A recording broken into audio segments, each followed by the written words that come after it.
Now, can you hear me now, everybody? All right, let me start over. Good afternoon, everybody. It's Kevin Kinessa coming to you from the studios of The Observer and TheObserver.com on this 31st day of January in the year 2021. I hope you can all hear me now with a head nod if you can, but look, well, this is a disaster, but I'm just going to continue from here. Technical difficulties as usual. I want to thank you all for joining me, and as you do each and every week, you welcome me into your home so we can discuss this week's news. Don't forget, the ability to shove in and be part of this program is now upon us. And in a little while, I'm going to put up the little QR code. So if there's anything you'd like to discuss about this week's newspaper or anything that we talk about, you can certainly join me. And all you need is your phone or a computer and the ability to scan the QR code or go to the website, bit.ly.com/OB live or guest, and you'll be able to come right on the show and be right here with us. So it's a new feature that we're offering here at The Observer, and we certainly hope that everybody will take care and be a part of that with us. Now, before we get into this week's newspaper, and before we get into each week's newspaper in each broadcast, what I'm going to do starting this week is start off with a little bit of a commentary before we get into the week's news. And the first thing I want to discuss today is about the Kearney High School boys basketball team being banned from the NJSIAA tournament because of an incident that occurred a couple of weeks ago during a fundraising basketball game for William Mullins. William is a player on the basketball team. His dad, Bill, is the head coach of the Kearney High School boys basketball team. And they, unfortunately, young William has been afflicted with leukemia.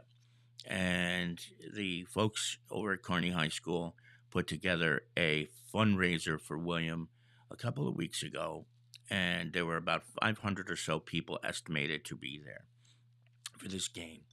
And during the course of the game, one of the Kearney High players was basically mugged by one of the opponents. Now, sports can get out of hand sometimes. We all know that. You see it all the time in professionals. Whether it's baseball, football, hockey, basketball, there are fights at times in hockey more than most sports. But during the course of this game, this player from Kearney High was basically assaulted by a member of the opposition. And unfortunately, it got a little bit out of control, and the game was eventually called off. But on the day of the game, only one player from both teams was ejected officially, and that was the guy who basically mugged the Kearney High School basketball player. At the end of the game, nobody else was ejected. However, as is usually the case, the NJSIAA investigates any type of incident that involves a quote-unquote fight during a sporting event. And they did in this case because they had video from people who were there. And I do believe, and I don't want to say this with 100% certainty, that the game was also being streamed somewhere. So there was video evidence from that game that 4 Kearney High School players left the bench but did not get into a fight with anybody. They simply left the bench. Well, don't you know, lo and behold, the NJSIAA has a rule that if any player leaves the bench at any point in time when they're not in the game, that they are automatically ejected from the game and are subject to an instant 2-game suspension. So the next 2 games, they are automatically suspended and cannot play. There's another rule in the NJSIAA that says that if a team in any one season has 4 or more suspensions, ejections during that same season, the team is automatically disqualified from participation in the state tournament. Because 4 players were ejected after the game, mind you, they were not ejected at the game. They were ejected a couple of days later by the NJSIAA because of video evidence that they were fortunate, I guess, in their view, to have. the team was then disqualified from playing in the NJSIAA tournament. I'm going to tell you this. There was a big discussion on our Facebook page about this, about whether the coaches let the kids know what the rules are. Of course they do. This was a special night for the coach, Bill Mullins, and his son, William. And nobody, absolutely nobody, wanted to see happen what happened. But as is the case when you have teenage boys on a court, things can sometimes get out of hand when there's too much testosterone flowing around. Now, here's the thing. Those 4 kids who left the bench didn't do so to get themselves tangled up in a fight with anybody on the opposing team. They left the bench, didn't go that far, from what I understand, because I haven't seen the video, but from what I understand, they didn't really go that far because their teammate was essentially being assaulted and mugged by a member of the opposite team. Now, you tell me this, adults. You go to a bar with your friends, or you go to a restaurant, and your friend gets up and says, I got to go to the bathroom real quick. Then a few minutes later, out of the corner of your eye, you notice that your friend is being punched mercilessly by a stranger, either outside or in the lobby or something of that nature. No matter what the law is or what the rules are, can you tell me that you're just going to sit there with your hands under your butt and not do anything when something like this happens? That was pretty much the case of what happened with these boys who saw their teammate getting assaulted, basically, by a member of the opposition. You see your friend in need, you get up and you go and you help. You don't just sit there and watch it happen.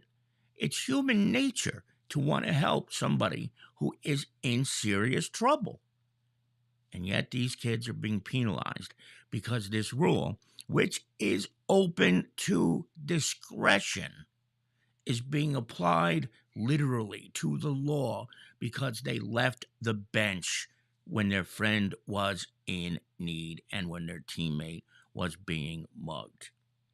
The NJSIAA made a very big mistake here, folks. They could have applied this rule more judiciously and said, yeah, maybe they left the area around the bench. They caused no harm. They didn't say anything to anyone. They didn't cause any more consternation anywhere near the game, but they were going out to help their friends who were in need, and nothing less and nothing more. And quite frankly, if they hadn't, I probably would have been surprised that they didn't get up and do something to help their friend. So on this, the 31st day of January, a couple of days after the NJSIAA made their decision, I say this, NJSIAA, you messed this one up. These kids have worked very, very hard to get to where they are. They've had a different season. They've had a special season. They've played well. And one of their teammates has leukemia and is struggling to get through day by day. And yet the NJSIA comes in and slams down the gavel and says, nope, even if you qualify by your record, by the cutoff date, you're not going to the NJSIA tournament because 4 of your teammates left the bench to help another one who was in need. Could there be a more ridiculous decision made for a bunch of kids, a bunch of teenagers? The answer simply is no. And the NJSIAA still has the time to reverse this stupid decision and make sure those kids are allowed to play in the state tournament this year, because that's what they deserve. And we hope for all the best for William Mullins in his recovery and his fight against this hideous disease called leukemia. Okay, there's this week's commentary to start things off today, and we'll try to do that each and every week before we begin the program. Now, let's get into this week's newspaper. There is a lot to get to this week, too, so I'm going to try to kind of concisely discuss what's in this week's paper. But the front page is busy because we have a recap of the SWAT incident that took place last week in town where shots were fired. Fortunately, nobody is hurt, and it's now being investigated by the Essex County Prosecutor's Office because there were shots fired and by state attorney general directive, whenever there is a shooting, there has to be an investigation as to why the shots were fired. Nobody was hurt, but from what I've been told from some of the people who know but weren't involved with this, the guy who they were going to get, who were allegedly shot at the SWAT team, has a checkered past, including a conviction for first-degree murder. So we're not dealing with the wisest people here in the world. But that was an unfortunate situation that took place last week, just after we went to press. The township of Lyndhurst has not hired, but has appointed 2 new officers to serve as school resource officers.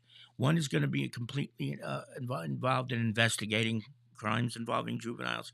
Another is going to be stationed at the middle school, the new middle school in Lyndhurst. And, when he was running for re-election a year ago or so, Mayor Robert Giangiarusso, along with his chief of police, Richard Jarvis, said that what they wanted to do was ensure that the schools were safer. And this is him following up on his commitment to do that. And we congratulate Mayor Giangiarusso, the chief, everybody over at Lyndhurst, for increasing the population of school resource officers. Steve Passamano, a sergeant, has been doing it for the last 3.5 years, but he's been on his own. And I'm sure this will be a welcome addition for him. Chris Musto works for the Federal Department of Homeland Security. He's a local guy. And he let us know a couple of days ago that Department of Homeland Security and Montclair State University were working together to put together a program for law enforcement officers to learn how to deal with human trafficking properly. This was a very busy week for human trafficking propositions. And they had a press conference last week, and the story's on the front page. We want to thank Chris Musto for bringing this to our attention, and it's certainly long overdue and something that is most necessary in this neck of the woods. Folks, human trafficking is a serious issue around here. It really is, and a lot of action is being taken over the last couple of weeks, and you'll read about it in this week's edition of The Observer. As we move inside, the Lyndhurst Police Department has begun the process of reaccreditation, and they are looking for input from residents. Read the story on page 2, and you can find out exactly how you can, if you are a resident, give the accreditation team information about their job and how well, or depending on how you feel, not so well, they do it. The Township of Belleville, the school board, has installed solar panels in almost every school in the township. This is going to certainly cut down on electricity bills and make the school district much greener. So check that out on page number 3. And on 4, we're into another thing. The Attorney General's office in New Jersey has created a human trafficking unit whose sole responsibility will be to look into human trafficking cases and crimes. Another thing that's long overdue, but it is certainly a good thing to see. Now, this may be the most important story in this week's newspaper because the town of Kearney is beginning to get serious about the parking situation. And this story that Ron wrote will explain to you exactly what they're looking to do as far as implementing permits and meter parking and angle parking and a whole bunch of other stuff.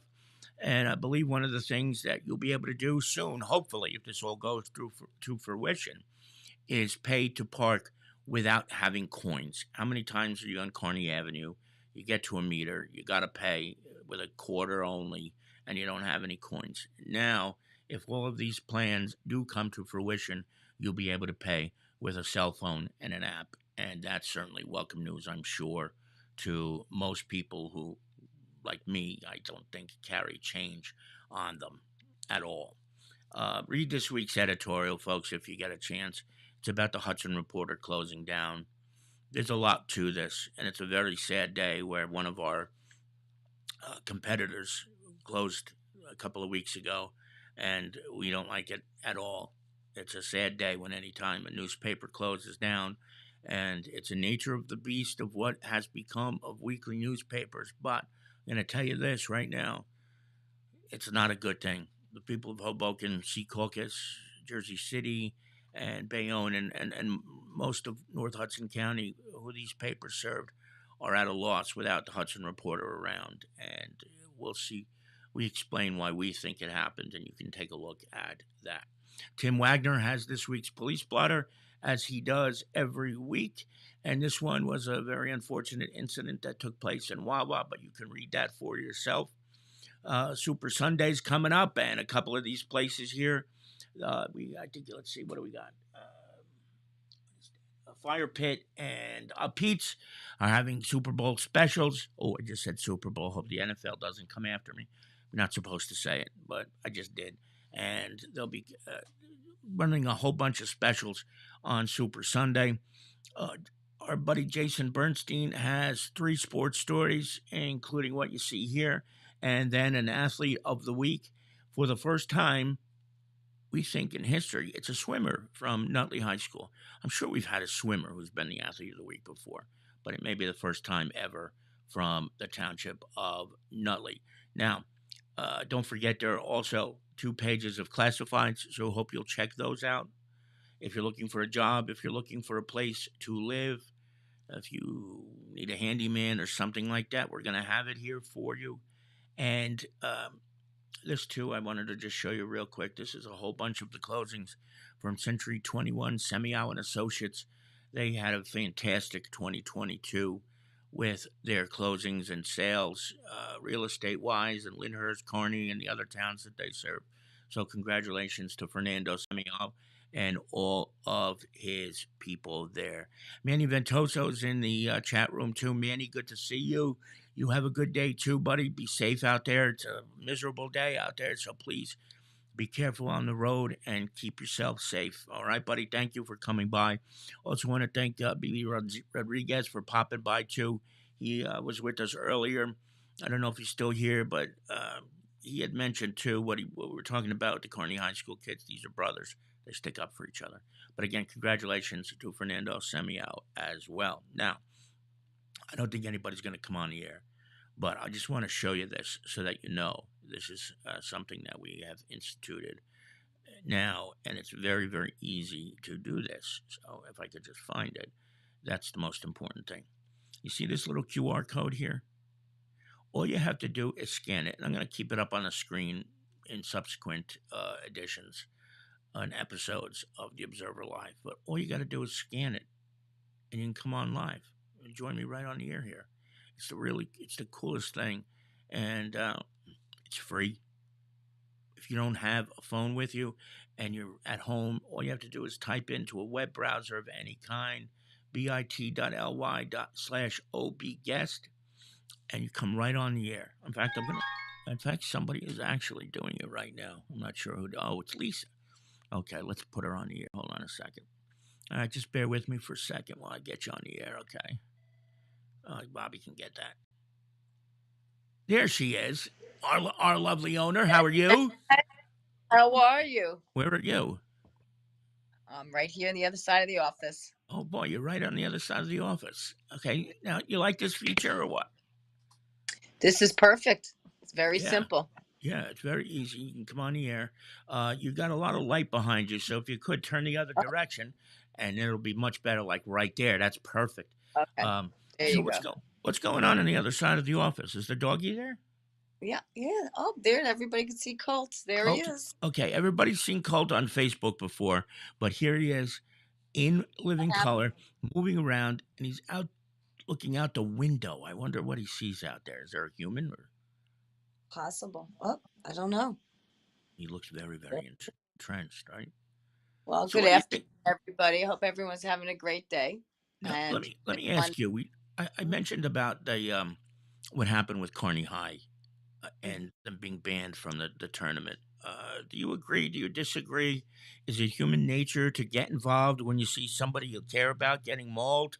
Or should those kids have known better to just sit on their butts and not do anything? well, yes, it is human nature to go to rescue a friend, loved one. But if it's a rule, and what I know we have discussed, a lot of this is talked about that prior when you're on the bench. You're not supposed to leave the bench. Yeah, the rule is pretty ironclad. But should the NJSIAA look at that rule? You know, they have the ability to interpret it different ways. All right. It's more to make sure that the kids don't throw haymakers, right? They didn't hurt anybody. They didn't maul anybody. They didn't mug anybody. So can't you sort of see how maybe they could have interpreted it a little bit differently and said, "Hey, listen, let kids be kids. They didn't hurt anybody. We'll let this go this time." Or does that just set too bad a precedent? Where do you set the standards? If you do for one, you have to do for someone else. But then again, why do they have video to review? Yeah. Mm, But what if they didn't have the video? exactly. Then these kids are not suspended. They're not banned from the tournament, and we go on like nothing ever happened. We just know that something happened. Correct. But do you think maybe the rule needs to be a little bit more clarified? Like to me, if they leave the bench, it's one thing. If they get into the fight, suspend the kids, Of ban them course. from the tournament. But if they're just trying to protect their teammate from getting punched again, I don't know. I don't know. I'm not so sure. I feel comfortable with them being punished for that.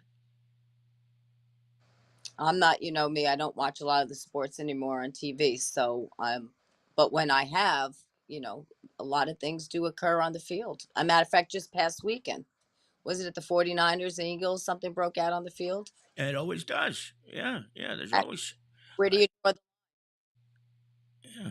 Uh, just the other night, I didn't see this. The L.A. Lakers were playing the Boston Celtics, and LeBron James was about to score a layup that would have put them ahead to win the game at the buzzer, and he got smacked by a player from Boston. The right? referees didn't call anything, but the guy basically, was a complete foul. Didn't get out of control, but there's a lot of mistakes being made in sports. But sometimes you just got to keep your mouth shut, I guess, right? That's just the bottom line here. Yeah. There's a rule. That's what rules are made for.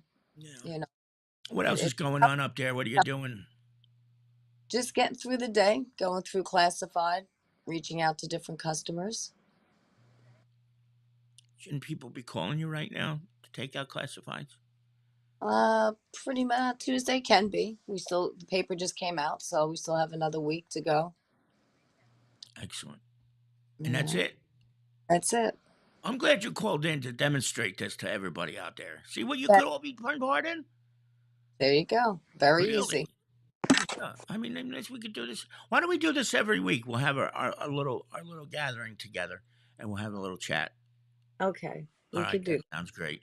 But Thank you let's for get calling. some other people on too. It was great of you to call in. It really was. I was surprised to see the thing pop up, and I'm like, There taking you care of go. business as always, right? All right. Thank you, Uh, Kevin, for doing a great job as usual. Thank you, Lee. We'll talk to you All right. later. Well, I'll see you in a Okay. few seconds. Okay. All Okay. right. Bye. Goodbye. That's Lisa Fiorenzo, our co-owner, president of West Hudson Publishing Company. She joined me here live. You could be that person too next time we're on the air. That's going to do it for this edition of the Observer Live. I would like to thank each and every one of you for joining me today. Don't forget, we'll be back a week from today, and if anything breaks during the course of the week, we'll join you then from the newsroom of The Observer and TheObserver.com. Kevin Canassa signing off for now, and we hope to see you back here again very, very soon. Good night, everybody.